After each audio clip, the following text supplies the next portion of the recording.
Deuteronomio Kabanata 7, Talata 8. Ngunit dahil sa iniibig kayo ng Panginoon, at dahil sa kanyang ipinangako na tutuparin ang sumpa na kanyang isinumpa sa inyong mga ninuno, inilabas kayo ng Panginoon na may makapangyarihang kamay at tinubos kayo mula sa bahay ng mga alipin, mula sa kamay ni Paraon na hari ng Ehipto.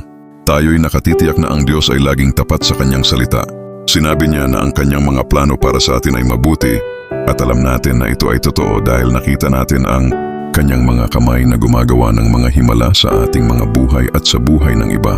Nangako siya ng kaligtasan at habang isinusuko natin ang ating mga buhay sa kanya, alam natin na ang ating mana sa kanyang kaharian ay tiyak. Ang Diyos ay mapagkakatiwalaan at palagi niyang tinatakpan tayo ng kanyang mapagbigay na pag-ibig sa lahat ng mga araw ng ating buhay. Manalangin tayo. Mahal na Diyos, ipinakita mo ang iyong katapatan sa amin ng higit sa isang pagkakataon. Kami ay nananatiling mapagpakumbaba sa